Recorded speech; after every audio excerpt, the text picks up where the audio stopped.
আমার বর চিকেন কষা খেতে খুব ভালোবাসে, তা আজকে সেই চিকেন কষাই হবে। আজকে ও আসছে তো তাই।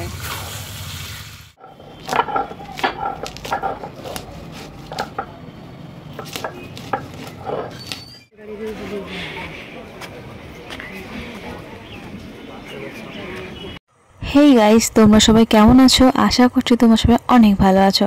আর আমিও কিন্তু এদিকে বেশ ভালোই আছি। সেটা দেখেই বুঝতে পেরেছো আজকে মনে খুবই খুশি, কারণ ও আজকে আসছে। আর এর আগে কিন্তু ও এসেছিলো 5 মাস কি 6 মাস পরে এসেছিলো, এসে 9 দিনের ছুটি কাটিয়ে চলে গেছে। আর এখন আসছে প্রায় 2 মাস, ওই 1.5-2 মাসের মতো, তারপরে পরে আসছে।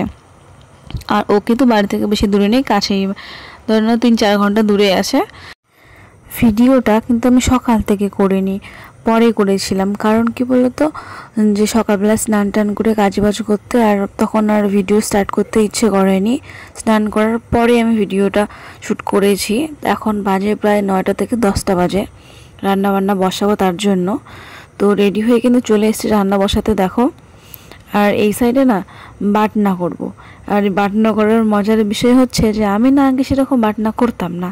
সে বাবার বাড়িতে তো মিক্সচারে করতাম, আর যেটুকু বাটনার কাজে লাগতো সেটা কিন্তু মাই করে দিত আমাকে, কিংবা মাই রান্না করতো। ওখানে তো সেরকম রান্না করতাম না, ওখানে পড়াশুনো এটা এটা সেটা এরকমই করতাম, রান্না বান্না খুবই কম করতাম। আর এখানে কিন্তু বাটনা করছি, আর বাটনাটা খুব অল্প পরিমাণেই করছি, কারণ যেটা করব সেটা শুধু মাছের ঝালের জন্য। আর যেটা মাংসর জন্য করব সেটা কিন্তু আমি মিক্সচারেই করব, কারণ অতটা মশলা আমি বাটতে পারবো না। তাই ঝালের জন্য অল্প কয়টা তোমার লঙ্কা আর জিরে, অল্প একটু আদা, এইটুকুই, বেশি না। এটা যদি মিক্সচারে দিই আমি, তাহলে পুরোটাই ঘুরবে আর ঠিক মতো করে হবে না। আর দেখো বাটার অবস্থা, আমাকে মনে হয় শিলপাটাটা আমি ধরছি না, শিলপাটাটাই আমাকে ধরে আছে, এইভাবেই বাটছি আমি। তো বাটতে বাটতে কিন্তু এত গরমে পুরো হাঁপাই যাচ্ছে। তাই শাশুড়ি মা বলছে এইভাবে কেউ বাটে, একটু ভালো করে বাটো। আর দেখো আমি কি রান্না বসিয়েছি। এইদিকে উচ্ছে, আলু আর ছোটো মাছের তরকারি করেছিলাম। এটা কিন্তু বেশ আমার ভালো লাগে না অতটা, আমার হাজব্যান্ড ভালোবাসে এবং বাড়িতে সবাই ভালোবাসে। আর এখানে কয়েকটা মাছ ভেজে রেখেছি, কারণ মাছ তো 1 কিলো এনেছিল, আর 1 কিলো মাছ মাংস একবারে তো খাওয়াটা ঠিক না। তার জন্য অর্ধেকটা ঝাল করেছি আর অর্ধেকটা ভেজে রেখে দিয়েছি। আর এখানে বিট ভাজাটা হলো আমার আর শাশুড়ি মার পক্ষে সবথেকে বেশি ভালো, কারণ আমাদের কি শরীরের রক্তটা সেরকম নেই, তা বাদে বাড়িতে সবারই রক্ত আছে। তো তার জন্য বিট ভাজা আমাদের জন্যই।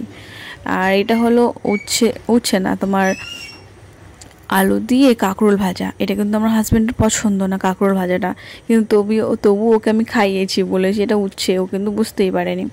আর এটা হচ্ছে মাছের ঝাল, যেটার জন্য এত বাটনা করা।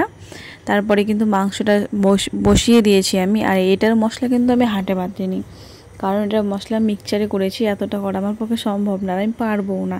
আর আমি সেরকম বাটনা করতে পারি না, তো ওই জন্য এটা মিক্সচারে করেছি। আর কি বলতো, চিকেনটা আমার হাজব্যান্ডের খুব ভালো লাগে খেতে, কারণ ও তো ওখানে মাংস খায় না, কারণ ওখানকার মাংস ও নাকি বলে প্যাকেটিংয়ে আসে, প্যাকেট করে আসে, অনেক দিন আগে মুরগি কাটে সেটা পরে নিয়ে আসে, মানে এরকমটা বলে আর কি। ওখানে ওর পছন্দ লাগে না, আর ও ওখানে খায়ও না, ওখানে বলে যে আমি খাই না। কিন্তু বাড়িতে এসে ও খায়, ও আমাকে বলে যে আমাকে বাড়িতে গিয়ে এরকম এরকম করে দিবা। তো জানি না ওর ওখানে ভালো লাগে না কী জন্য, হয়তো রান্নাটাও খারাপ হয় তার জন্য ভালো লাগে না। আর অত লোকের রান্না কি অতটাই ভালো হবে বলো? আর রান্না বান্না করে কিন্তু আমি রেডি হয়ে গেছি, ওকে আনতে যাব, ও ফোন করছে। আর এখন কিন্তু বেজে গেছে তোমার 4টে পার হয়ে গেছে, ও প্রায় 12টার পরে বেরিয়ে গেছিলো। তো এখন 4টে বেজে গেছে, আমি যাব। প্রতিবার তো আমি যাই না সেরকম, আমার দেওর যায়, মানে ভাই যায়। তো এবার কিন্তু আমি আর রিমা যাচ্ছি, একা যাব না, জন্য রিমাকে সাথে নিয়েছি, তাই রেডি হয়ে গেছি। আর সামনের চুলটা দেখো, আমার দুপাশে না একদমই চুল নেই সেরকম, একটু একটু হালকা হালকা চুল আছে। তাই যখন উঁচু করে কখনো বাঁধি আমি, তখন দুপাশে দিয়ে খুব একটা খারাপ দেখা যায়, মানে অনেকটা খারাপ দেখা যায়। তো কী আর করবো বলো, সবার তো সমান না, আমার মতো অনেকেরই আছে। ওটা দেখে মনে সান্ত্বনা দিই যে আমার শুধু একার নেই, সবারই আছে। তারপর দেখো রাস্তায় দাঁড়িয়ে আছি, দাঁড়াতে পুরো 1 ঘন্টা হয়ে গেছে, একটাও স্টেশনের অটো পাইনি। তখন আমরা অন্য সাইডে, জানি না কোথায় অটো, মানে স্টেশনে যাবে না, অন্য জায়গায় যাবে, সেটা মাঝ রাস্তায় গিয়ে আমরা নেমে গিয়ে অন্য একটা টোটোতে গেছিলাম। তো আমি আসার আগে কিন্তু ও অনেকক্ষণ নেমে গেছে, কিন্তু ও না আসেনি। আমি ওকে বলেছিলাম তুমি যাবা না, তুমি ওখানে থাকবা, আমি রেডি হয়ে আনতে যাচ্ছি তুমি চলে আসবা। তো ও কিন্তু দাঁড়িয়ে আছে, আর আমরা ট্রেন লাইন পার হয়ে গেলাম, ওই যে দাঁড়িয়ে আছে। আমি তো প্রথম ভাবছিলাম ও আমাকে মানে বুঝতে পারেনি যে আমি এসছি, কিন্তু দেখো আমি যাওয়ার আগেও বুঝে গেছে যে আমি এসছি। আর ওর মুখে হাসি আর যাচ্ছে না, ওর শুধু না আমারও অনেক দিন পর একটা দেখা। তো সত্যি খুবই খুশি আমি ও দুজনেই। আর দেখো ও চটি পরে এসছে জন্য ওকে নিয়ে কিন্তু আমরা হাসাহাসি করছিলাম, আর ও না খুব লজ্জা পাচ্ছিল। ও সেরকম ভিডিও তো এমনি ঘরে ঠিক আছে, ও বলে ঘরে ঠিক আছে, কিন্তু বাইরে করলে খুব লজ্জা পায়। हाँ वो पानी जो था थोड़ा सूख गया। हाँ हाँ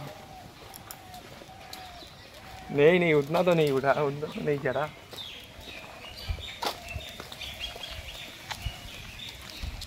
हाँ हाँ ठीक है सर, हाँ ठीक है। তারপর তো বাড়িতে চলে এসেছি, আর মাঝখানে ভিডিওটা করিনি। আর এবার দেখো হাক করছি, কারণ কি বলো তো অনেক দিন পরে এসেছি না, একটা আলাদা মানে হাজব্যান্ডকে হাক করে একটা আলাদাই শান্তি। আর হাজব্যান্ডকে হাক করতে গিয়ে আমি কিন্তু অনেক টাকা লাভ করেছি। দেখো ও বুঝতে পারেনি যে ওর পকেটে টাকা ছিল, আর আমার কানে লেগে না আমি হঠাৎ করে ভাবছি পকেটে গিয়েছে, দেখি তারপর দেখছি টাকা আছে। আরও কিন্তু বলছে আমার টাকাটা নিয়ে নিও না।